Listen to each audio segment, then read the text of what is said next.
Então, olá pessoal, bem-vindos de volta ao nosso curso. Hoje a gente vai falar um pouquinho, dar continuidade ao módulo de teoria das argilas e vamos falar um pouco sobre a hidratação dessas argilas e dos folheiros. Então, explicar ou aprender, na verdade, o porquê que as argilas elas hidratam, né? Qual é a principal característica para que isso aconteça? E por que nem toda argila hidrata?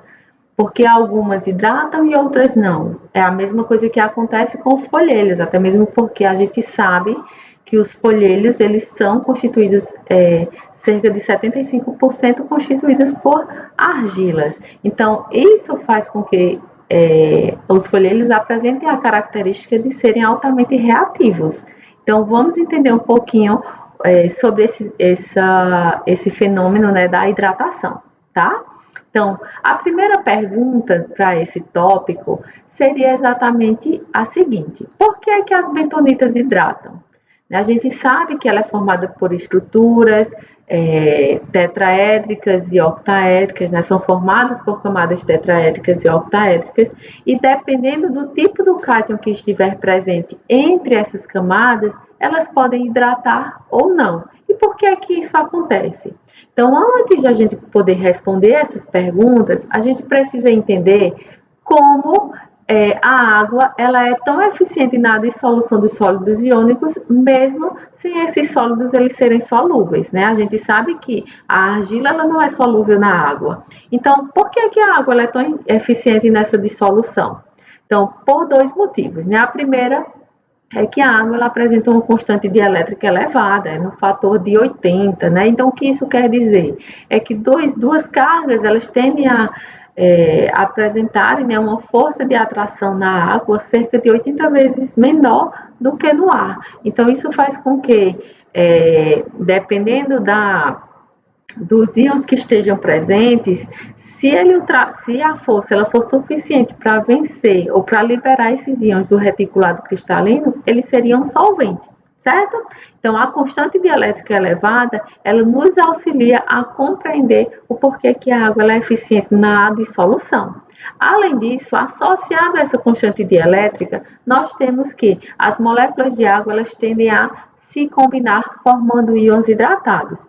E esta tendência a se combinar com os íons deve-se exatamente ao elevado momento dipolar que a água apresenta, né? Então, aqui a gente consegue observar exatamente uma molécula de água, certo? Então, veja que o fato dos átomos, né, de hidrogênio formarem um ângulo de aproximadamente 105 graus faz com que a água ela seja, de fato, forme um dipolo, onde no lado onde o oxigênio esteja presente, nós temos as cargas negativas, e do lado onde os hidrogênios eles estão presentes, nós temos cargas positivas. De modo que, numa partícula de argila ou num material, num sólido, onde se tem cargas ou positivas ou negativas, as moléculas de água elas vão tender a estar orientadas ou pelo lado negativo ou pelo lado positivo do hidrogênio, certo? Então, vamos entender um pouquinho sobre isso. Então, no caso, como exemplo, eu trago para vocês o NaCl. Então, quando se mistura o sal na água, o que é que acontece? A energia de ativação, de agitação e as moléculas polares da água, elas agem no sentido de quebrar a estrutura do sal, liberando os íons, de modo que, ao se soltarem da estrutura dos cristais, esses íons eles vão ser imediatamente cercados por moléculas de água, o que consiste na hidratação dos íons, como a gente pode observar nessa imagem aqui. Então, veja que no sódio de cargas positivas, o que é que nós temos? O oxigênio que vai estar orientado e próximo aos íons de cargas positivas. Para o cloro de cargas negativas, nós vamos ter os hidrogênios, o lado que contém o hidrogênio. Então, isso demonstra exatamente a hidratação desses íons e em virtude do seu momento dipolar elevado, certo? Uma outra coisa que a gente precisa levar em consideração também é que, observem na imagem, os átomos de cloro, eles vão ter em volta do seu íon uma quantidade menor de moléculas de água quando comparado ao sódio. E isso tem uma explicação, tá? Existe uma explicação para isso. Lembra que a gente comentou nas primeiras aulas que para determinar a estrutura cristalina formada por elementos metálicos e não metálicos, ou seja, por cátions e ânions, o número de coordenação ele era definido, essa estrutura ela era definida pelo número de coordenação.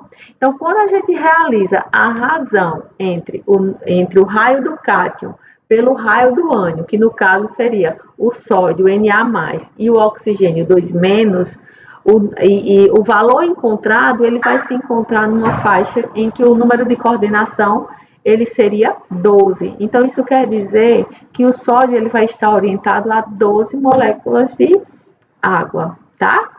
A mesma coisa a gente pode observar para o KCl. Então, o que é que vai acontecer? A água entra em contato com o sólido, esses sólidos se dissociam e as moléculas de água tendem a se orientar para o potássio, né? O oxigênio ele fica ligado, a molécula de água do lado do oxigênio se liga ao potássio e o cloro o dipolo positivo da água, tá certo? Então, se a gente considerar que os sólidos iônicos eles são solúveis, é isso que acontece. Mas nas argilas, nos folheiros, a gente sabe que as argilas e os folheiros eles não são solúveis em água. Então, como é que a água ela vai ser tão eficiente na hidratação e na interação com essas partículas de argila? Então, a gente vai ver que a argila, por ser um colóide, ela apresenta tamanhos de partículas muito pequenos. Então, ela pode interagir com a água e essa interação ela é consequência tanto da dupla camada eletrostática, que nós vamos ver mais na frente, como da capacidade de troca catiônica, que a gente já viu na aula passada, em que a influência dessa capacidade de troca catiônica, ela se dá em função das substituições isomórficas, tá? Então, associado a esses efeitos, o que é que nós vamos ter? Um efeito direto entre a associação entre partículas e uma boa indicação, né, da atividade coloidal da argila. Então, nesse caso, por causa dessas condições aqui, então a gente sabe que uma argila, como a montemorilonita, tem uma CTC elevada, apresenta alto inchamento e forma suspensões viscosas a baixas concentrações de argila, particularmente quando o sódio está nas posições de troca. Tá? Então, essas soluções coloidais é possível encontrar na natureza ou preparar em laboratório esses tipos de dispersões.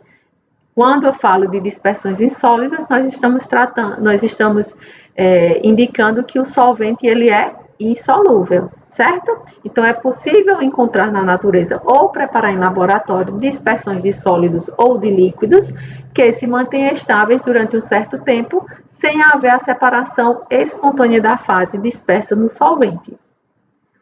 Então, para que isso aconteça, quais são os fatores que seriam necessários para que uma solução ela seja estável? Primeiro é que as partículas elas devem apresentar um diâmetro inferior a 0,1 microns. Quanto menor, na verdade, o diâmetro, melhor, para que essas partículas elas possam ter o movimento browniano mais pronunciado e assim, consequentemente, evitar o choque entre eles.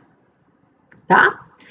Além disso, possui uma carga elétrica superficial que impeça a aglomeração das mesmas por ocasião dos choques entre si causados, né, pelo movimento browniano. Então, para que exista uma solução coloidal em que ele se torne estável, é importante que as partículas elas sejam muito pequenas e que elas também apresentem carga elétrica superficial. Mas, além disso, uma dispersão coloidal, a gente sabe que o solvente ele é insolúvel. Então, nesse caso, quando a gente considera a água e a argila, a gente, além de todos desses dois, a gente precisa considerar também essa condição, que eu vou mostrar um pouquinho mais na frente.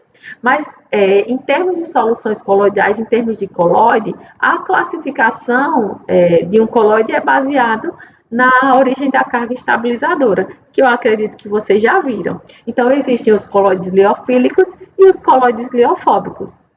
Os colóides liofílicos, eles são sólidos em que existe uma carga já pré-existente nesse tipo de sólido. No caso dos colóides liofóbicos, a carga ela vai vir em função da adição de um eletrólito. Então, pensando nesses dois conceitos, a argila ela se enquadraria em que tipo de colóide? No colóide liofílico ou no colóide liofóbico? Lembrando, colóide liofílico, carga pré-existente. Colóide liofóbico vem da adição de eletrólitos. Então, na verdade, a argila ela entra como um colóide liofílico. E essa carga pré-existente, ela existe por quê? Lembram? Por causa das substituições isomórficas e ligações quebradas que podem existir nas argilas, tá bom? Então, para que eu possa realizar uma solução coloidal ou tratar um material para que ele forme uma solução coloidal estável, o primeiro passo é que eu preciso fragmentar essa substância até um diâmetro na faixa de 0,1 a 0,001 microns. Faixas muito pequenas. Segundo passo, eu preciso fazer com que essa partícula adquira carga elétrica superficial, ou adicionando um eletrólito no meio, ou, se o colóide for liofílico, essa carga ela já existe. E o terceiro passo, ele tem que ser insolúvel no meio dispersante. Então, se a gente for considerar esses três passos para que eu possa obter dispersões coloidais estáveis, então a argila ela entra nessa condição, certo? Então, partindo um pouco, né, agora que vocês já entenderam um pouco sobre essas dispersões coloidais estáveis, a gente agora vai precisar entender e compreender como a água ela entra nas camadas das argilas, de modo que ela vai produzir uma hidratação e um seu inchamento, certo? E a gente também precisa entender o quê? Por que é que uma montimorilonita cálcica ela é totalmente apresenta um comportamento totalmente diferente da sódica, ok?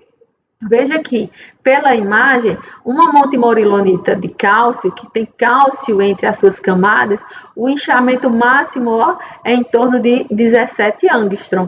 No caso, quando se tem sódio, o sódio ele entra em coordenação com a água, e aí o que é que pode promover? Um inchamento de até 42 angstrom. A ponto de, se mais água estiver dentro deles, por essas camadas elas estarem a longas distâncias, se tornam um pouco mais enfraquecidas, elas podem se manter estáveis mesmo em solução, ou seja, partículas completamente dispersas, tá? Então, por que é que isso acontece? Então, nesse caso, lembrando que o colóide liofílico ele já existe a carga pré-existente. Como a gente sabe, para os argilas minerais, essa carga ela ocorre em função da substituição isomórfica. Então, só para relembrar mais uma vez e reforçar para vocês, então os cátions nas folhas octaédricas ou tetraédricas, elas podem ser substituídos por diferentes cátions sem mudança na estrutura do cristal. Por exemplo, o alumínio pode substituir o silício, o magnésio pode substituir o alumínio, tanto na folha tetraédrica quanto na folha octaédrica. E aí o que é que acontece? Veja que a valência, ela é diferente, 2+, 3+, 3+, 4+, causando um desbalanceamento de cargas e nesse caso uma deficiência de cargas, o que faz com que na superfície da partícula nós temos cargas negativas, tá certo? Então esse é a principal origem da deficiência de cargas da montimorilonita.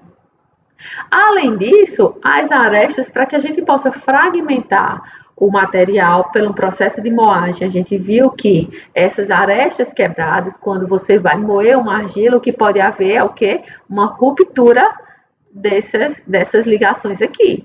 E aí, consequentemente, também vai gerar uma deficiência de carga, seja elas positivas ou negativas. Por quê? Porque pode, nesse caso aqui, ó, na aresta dessas ligações quebradas, ocasionou o quê? A ruptura da continuidade da sua estrutura. E aqui no meio, em virtude das substituições isomórficas, eu teria cargas positivas. Então, nesse caso, deixa eu só apagar aqui para a gente poder ver direitinho. Então, nesse caso, quais seriam as cargas presentes na superfície de uma argila? Eu teria tanto cargas negativas aqui na superfície, quanto cargas positivas nas arestas, certo? Então, a aresta quebrada, ela pode ter cargas positivas ou negativas. Então, a hidratação das argilas bentoníticas, ela também é resultante das forças de cisalhamento aplicadas às dispersões, que quebram as ligações químicas das estruturas das argilas, o que resulta na exposição de valências positivas dos átomos de sílica, negativas dos átomos de oxigênio, ou de ambas, dependendo de onde ocorra essa quebra, ok? Então, com base naquilo que eu expliquei, esse textinho aqui, esses slides que vão ser disponibilizados para vocês, auxiliarão vocês na melhor compreensão, tá bom? Então, vamos considerar uma partícula de argila carregada, certo? De forma, ó, nas arestas positivos ou negativos ou positivos e na superfície negativos. Então, o cátion, ele vai entrar exatamente onde? Ele vai tender a aderir nas superfícies dessas partículas. Então, se aqui é negativo, eu vou ter cátions ligados aqui. Então, eles vão ser fortemente atraídos entre essas camadas. Então, as superfícies externas e intercamadas, elas geralmente vão ser carregadas negativamente. Então, essas arestas geralmente tendem a atrair íons de cargas opostas, no caso, íons de cargas positivas, e esses íons podem ser 1+, 2+, 3+, vai depender da valência do cátion que estiver aderido a essa superfície, tá certo? Então, o que é que acontece? Quando essas partículas, existe uma força de atração na superfície, quando esse cátion ele está aderido na superfície, vai existir uma força de atração entre essas camadas. Então, isso aqui seria uma camada, uma superfície de uma partícula carregada negativamente, aqui uma superfície de uma partícula carregada também negativamente. Então, o cátion que estiver aqui, ele vai apresentar uma força de atração, né, entre essas cargas negativas, ou seja, entre essas camadas negativas aqui. Mas também existe uma interação entre os cátions, ou seja, as forças repulsivas entre eles também prevalecem, certo? Então, isso não quer dizer que os cátions eles também vão estar todos unidos. A força atrativa mantém esses cátions próximos por causa das camadas, né, das cargas negativas, da superfície negativa dessas camadas, mas entre eles também existem forças repulsivas, tá certo? Então, o que é que acontece quando um cátion ele é hidratado? Observa aqui, ó, em condição seca, é isso que iria existir, certo? Não tem água, então o cátion ele vai ser fortemente atraído pelas camadas ou pela superfície da partícula de argila carregadas negativamente. Quando a água ela começa a penetrar entre essas camadas, o que é que acontece? A água ela começa a entrar em coordenação com a carga positiva do cátion, certo? Então, se for um sódio, o número de coordenação é quanto? 12. Então, nesse caso, 12 moléculas de água estaria aqui em volta do sódio. Se for o cálcio, número de coordenação, 6. Então, 6 moléculas de água. Então, a quantidade de água que vai estar coordenado com o sódio, com o cátion, na verdade, vai determinar inicialmente essa distância aqui entre essa espessura, certo? Então, primeiro ponto, o número de coordenação, menor moléculas de água, menor vai ser essa distância, ok? Se mais água ela for adicionada a esse meio, o que é que vai acontecer? Maior vai ser a quantidade de água que vai penetrar entre essas camadas, hidratando o máximo possível esses íons e, consequentemente, resultam na total expansão das camadas de argila, tá bom? Então, é isso que acontece quando os cátions eles são hidratados Então, essa hidratação dos cátions influenciam diretamente na expansão entre uma camada e outra de argila, tá certo? Então, o que eu comentei com vocês agora há pouco sobre o sódio e o cálcio, a explicação ela está aqui. Então, lembrando, existem vários fatores que influenciam na hidratação e na dispersão ou na expansão dessas camadas. Então, não é apenas o número de coordenação, não é apenas a valência, certo? A gente precisa levar em consideração uma série de fatores. O primeiro, o número de coordenação, valência e o raio atômico.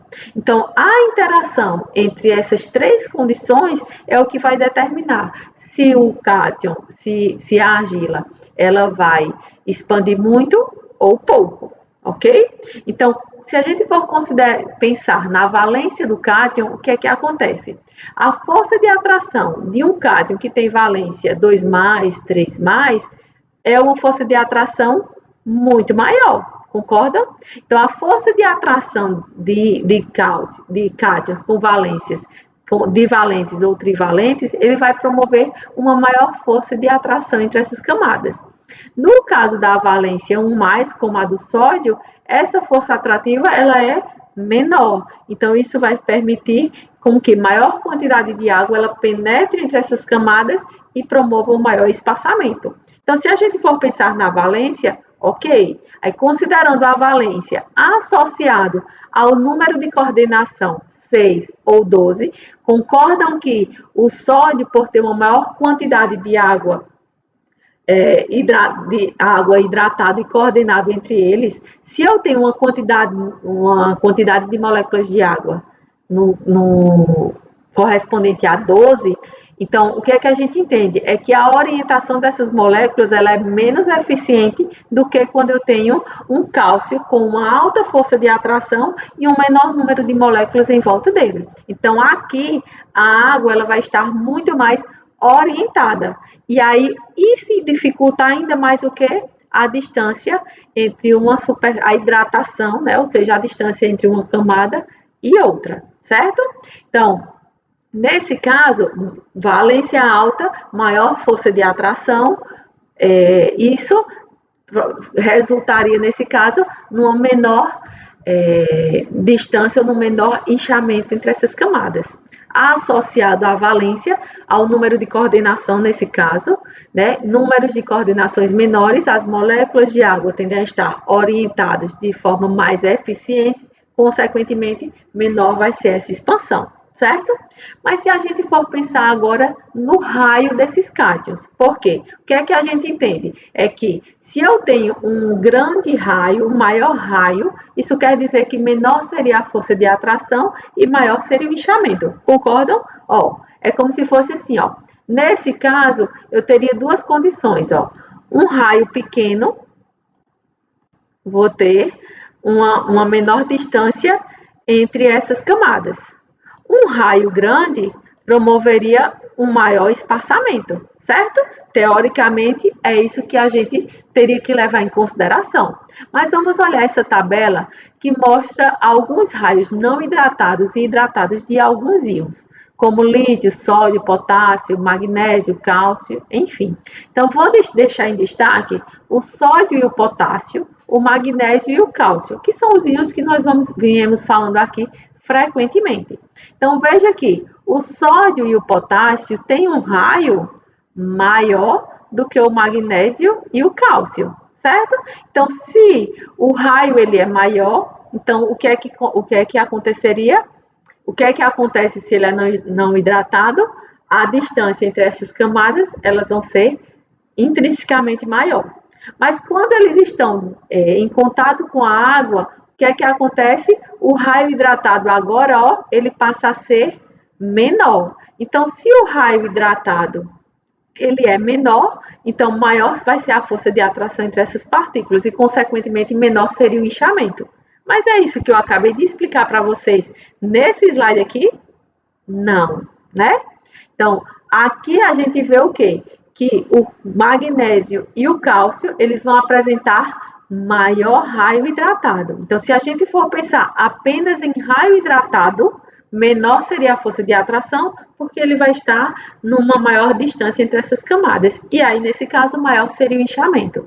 Então, essa ideia de que a gente vai olhar apenas para o raio do íon, ela não é válida. Eu preciso levar em consideração o raio, mas eu preciso também considerar a valência desses íons e o número de coordenação que ele forma com as moléculas de água, certo? Então, apesar do sódio ele ter um menor raio hidratado, mas o número de coordenação dele é bem maior, é o dobro do que o cálcio. E isso faz com que essas partículas elas estejam, nesse caso, menos orientadas, promovendo um maior inchamento, tá? E para o caso do potássio, porque vamos ver aqui, ó, o potássio tem o maior raio dentre todos, tem o maior raio dentre esses em destaque, claro, tem o maior raio não hidratado e o menor raio hidratado. Então, nesse caso, por que é que o potássio ele não apresentaria um grande inchamento? Porque a gente sabe que quando a gente quer, por exemplo, inibir, está perfurando um folhelho e a gente precisa inibir o inchamento e a hidratação desse folhelho, o que é que a gente precisa fazer? Adiciona potássio, né? Então, o potássio, ele atua como inibidor de argila. Mas, se a gente for pensar no raio, o que é que aconteceria? Ele teria um efeito muito parecido com o sódio. E por que é que isso não acontece? Né? Ó, vamos comparar aqui o raio do cátion e do potássio hidratado e não hidratado com o raio do sódio, né? Teoricamente deveriam ter as mesmas características. Então, o potássio ele vai ter um menor raio hidratado. Então, nesse caso, maior é a força de atração entre eles. Isso é válido para o potássio. Por quê? Porque a força de atração, como ele tem um raio muito pequeno, a força de atração sobre ele é o que prevalece em comparação com a hidratação ou com o número de coordenação das moléculas de água, tá? Além disso, o tamanho do potássio, ele apresenta o mesmo espaçamento basal entre uma camada e outra. Então, o fato dele ter um tamanho muito coincidente com a distância interplanar basal entre uma camada e outra, faz com que o potássio ele seja fortemente atraído por essas camadas aqui da argila, do argila mineral, no caso. E nesse caso, a força de atração, ela se torna muito alta. E aí ela prevalece e se sobrepõe à hidratação, aos fenômenos de hidratação do potássio. Certo? Então, é por este motivo que o potássio ele atua como inibidor, porque a força de atração ela é muito forte, impedindo ou dificultando a hidratação desses cátions e, consequentemente, a sua hidratação, tá? Então, é por este motivo que quando a gente quer inibir um folhelho, precisamos utilizar o potássio, tá? Então, se a gente for pensar agora nas esmectitas e no caso nas argilas, né, do grupo das esmectitas, e uma montimorilonítica sódica e cálcica, o que é que a gente tem? Então, a distância interplanar basal, né, a distância entre a montimorilanita sódica, a gente vê que ela é 9,8 angstrom. Para o cálcio, 11,8 angstrom. São próximos? São. Mas por que que para o cálcio, se tem o mesmo argila mineral, essa distância ela é maior? Justamente porque o cálcio ele vai ter um maior raio quando comparado ao sódio, tá bom? E aí o que é que acontece quando a água ela entra entre essas camadas e passa a hidratar o sódio ou o cálcio? No caso do sódio, a água ela apresenta um número de coordenação 12. Então, muitas moléculas de água vão estar coordenadas ao sódio. Por ter uma alta densidade de moléculas de água em volta dele, essa orientação ela não é tão eficiente. E aí, nesse caso, o inchamento agora, que antes era 9,8, passa a ser 40 angstrom, tá? Então, isso faz com que eu tenha um inchamento máximo e muito elevado para uma montimorilanita do tipo sódica, certo? No caso do cálcio, o número de coordenação ele é 12 e faz com que essas moléculas elas estejam mais orientadas. As moléculas de água estão muito mais orientadas. Então, o espaçamento basal aqui, ao invés de ser 40 angstrom, nós vamos para 18,9 angstrom. Então, isso aqui, ele tende a ser muito menor quando o cálcio está presente. Então, por este motivo, a presença de água numa montimorilolítica cálcica, o inchamento, a hidratação, ela não é tão eficiente, tá bom? Então, só fazendo um resumozinho dos efeitos da hidratação da montimorilolítica sódica e da montimorilolítica cálcica, para que vocês possam fixar e compreender até melhor. Então, eu deixo aqui para vocês alguns comentários importantes. Para a montimorilolítica sódica, as partículas elas são lamelares, né? Porque são constituídas por montimorilonitas e elas são carregadas eletricamente em virtude das substituições isomórficas. Então, por serem carregadas eletricamente, eles vão ter cátions com sódio, no caso, fixados como carga positiva, que vai equilibrar eletricamente a carga superficial negativa, oriunda dos desbalanceamentos da estrutura cristalina do tipo 2 para 1. Estrutura cristalina do tipo 2 para 1 quer dizer o quê? Nós temos duas folhas tetraédricas entre uma camada octaédrica, tá? As montimorilolíticas sódicas, elas possuem a propriedade específica de permitir que moléculas de água possam se introduzir entre as camadas estruturais, expandindo-as a distâncias superiores a 22 angstroms. Nós vimos que ele chega a quanto? 40 angstrom, ok?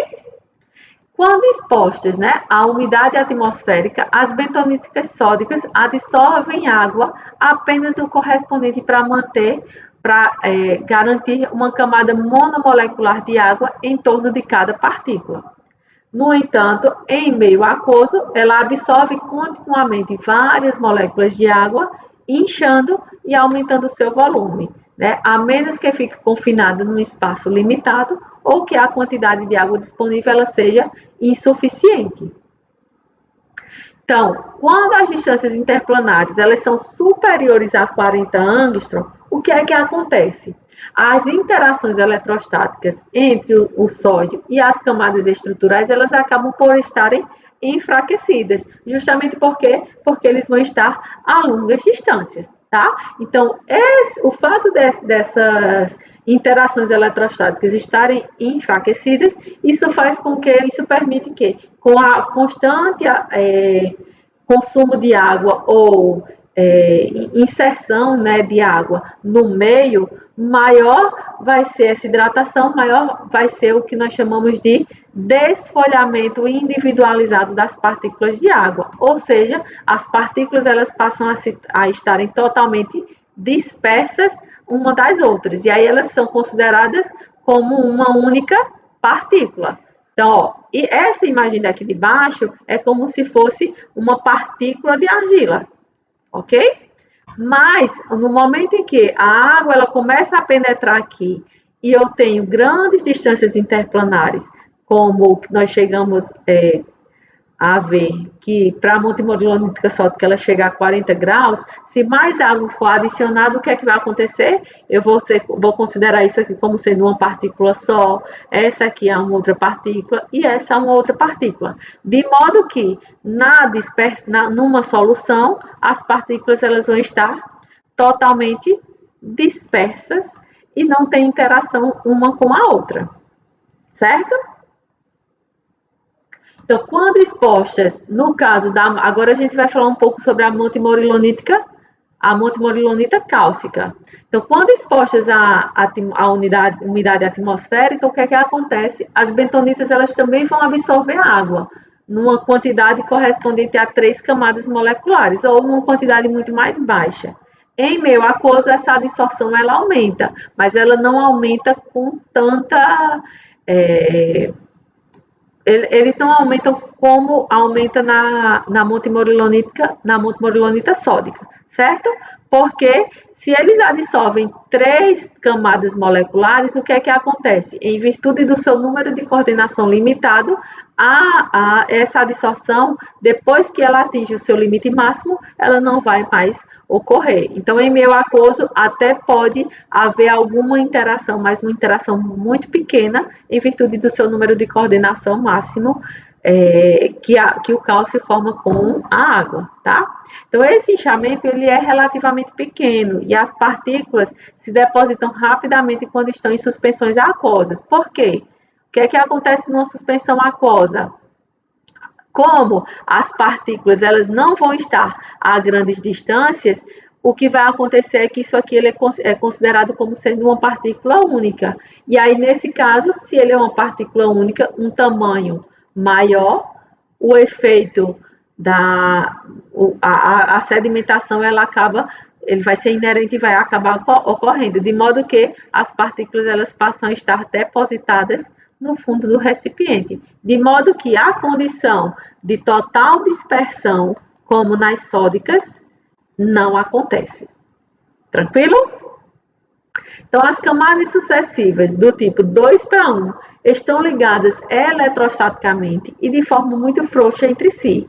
Por isso, as camadas de água de espessuras variáveis podem se intercalar entre elas.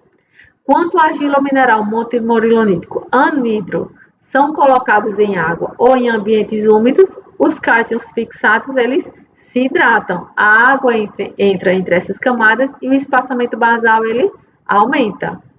A espessura da camada de água entre essas camadas, ou interlamelar, né, varia com a natureza do cátion absorvido e com a quantidade de água disponível, certo? Por que isso? Não adianta, por exemplo, o sódio ter um número de coordenação 12, mas não existe água suficiente para que ele chegue na sua máxima hidratação. Então, é por isso que eu preciso ter uma quantidade de água considerável e disponível para que isso ocorra, ok? Quando os íons, os cátions, né, potássio, cálcio e magnésio, adsorvem água até uma determinada quantidade, eles vão provocar o seu inchamento máximo, que comparado ao potássio é mínimo, né? Então, em suspensão aquosa, mesmo após uma agitação violenta desses tipos aqui, ó, quando esses cátions eles vão estar presentes nessas argilas, né, mesmo com agitação, os cátions, as argilas contendo esses cátions, eles se apresentam de forma floculadas, com uma camada de água límpida sobre a camada de argila floculada no fundo do recipiente. Então, quando o sódio, né, é o cátion que esteja presente, né, o argila mineral, cujo cátion seja o sódio presente, ele pode adsorver desde uma camada de água até uma quantidade muito grande, podendo ultrapassar de 20 e até 40 angstrom. Então, até os 40 angstrom de expansão basal, as camadas lamelares de cargas elétricas iguais, elas são atraídas umas às outras pelas forças de Van der Waals. Quando chega aos 40 angstrom, essas camadas estruturais, elas praticamente não têm mais forças de atração entre si, para formar um empilhamento de camadas basais. Então, se estiver em um recipiente com excesso de água, essa agitação cinética vai promover o desfolhamento das camadas basais até ocupar todo o volume de água presente naquele recipiente, tá? Então, acima dos 40 angstroms, o movimento browniano do meio vence as forças de Van der Waals e as camadas lamelares se separam e se dispersam no meio líquido. Ok, até aqui. Alguma dúvida? Não esqueçam de anotar para que a gente possa ir sanando todas as dúvidas de vocês. Se tem dúvidas também, voltem um pouquinho à aula, olhem as aulas anteriores, onde a gente explica um pouquinho sobre essas estruturas cristalinas, sobre número de coordenação, para que vocês possam compreender um pouquinho melhor, tá? Então, com base no que foi exposto, entenderam por que a montemorilonítica cálcica ela apresenta um inchamento máximo de até 17 ou 18,9 angstrom. E por que a montemorilonítica sódica pode chegar a um inchamento tão elevado? Veja que aqui está 17 angstrom e aqui está 42 angstrom. Nos slides anteriores eu comentei de 40 angstrom e 18,9. Isso é porque varia de literatura para literatura, mas esses inchamentos, eles não passam, giram em torno desses valores, tá bom? E aí, se a gente agora já compreendeu a interação, o mecanismo de hidratação das montemorilonitas cálcicas e sódicas, então, como é que a gente poderia analisar o efeito da relação entre a hidratação e a estabilidade de poços quando se atravessa folhelhos? Como é que a gente pode considerar isso e comparar com a hidratação das argilas? Lembram que, dentre as definições de folhelhos nas primeiras aulas, a gente comentou que os folhelhos eles são constituídos essencialmente por argilas, né? Cerca de 75% dos folhelhos compreendem as argilas e o restante fração silt. Lembram disso? Então, esses folhelhos eles são muito sensíveis à água. Por quê? Porque se a maior composição dela é composta por argila e a argila ela é considerada um material plástico com afinidade com a água, então essa interação ela pode ser muito elevada ou não. E o que é que vai diferenciar uma outra? São os cátions que estão presentes nessa argila, se ela é uma montemorillonítica cálcica, uma montemorillonítica sódica, se existem vários cátions ali no meio. Então, o efeito dos cátions que estejam presentes nessa argila, onde está presente aquela formação cuja constituição ele é constituída essencialmente por folhelhos, o fenômeno de hidratação ele vai variar em virtude do tipo de argila que compreende aquele folheiro, ok? Então, dependendo do tipo de interação, ao ser perfurado, o folheiro ele simplesmente pode promover apenas um inchamento. Esse inchamento pode aprisionar a coluna, mas dependendo do inchamento, se esse inchamento ele prossegue até a total dispersão das partículas de argila, o que pode haver é uma desintegração e, consequentemente, aprisionar broca, ter paradas para realização dos danos causados pela perfuração, certo? Então, vamos entender um pouquinho sobre isso, tá? Então, quando a gente fala de instabilidade na perfuração de folhelhos, alguns estudos eles já muitos estudos, na verdade, foram realizados, né? E nos estudos realizados por esses autores aqui, em 2013, ele diz o seguinte, que a estabilidade dos folhelhos é fortemente afetada pela interação físico-química entre o fluido de perfuração e os fluidos presentes na rocha. Já em 2003, o que é que a gente pode chegar? Esse autor, ele diz o seguinte, que para perfurações que envolvem o uso de fluidos à base de óleo ou sintéticos, a estabilidade de poços ele pode ser facilmente alcançado. No entanto, o mesmo não ocorre para fluidos à base de água, ambientalmente menos impactantes. Então, dependendo do fluido que vai ser utilizado, essa interação fluido-rocha, ela é influenciada, não é isso? De modo que fluidos base oleosa ou fluidos sintéticos, ele tendem a apresentar uma maior estabilidade do poço quando se perfura folhelhos, certo? Mas será que não existe uma alternativa para ser perfurado um poço com fluido base água, de modo que iniba a presença, né, ou a interação com o folhelho? A gente sabe que existe, né? A gente sabe que é totalmente possível perfurar desde que existam agentes inibidores de folhelhos. Então, por exemplo, o KCl ele é muito utilizado justamente com o objetivo de reduzir essa interação folhelho-rocha, tá? Então, o que é que acontece quando a gente vai estar num local em que vai ser perfurado ou que a formação ela encontra um folhelho, né? Primeira coisa é que para que se há uma perfuração de um poço, se está utilizando um fluido base água e está atravessando uma formação que contém folhelho, o que é que pode acontecer?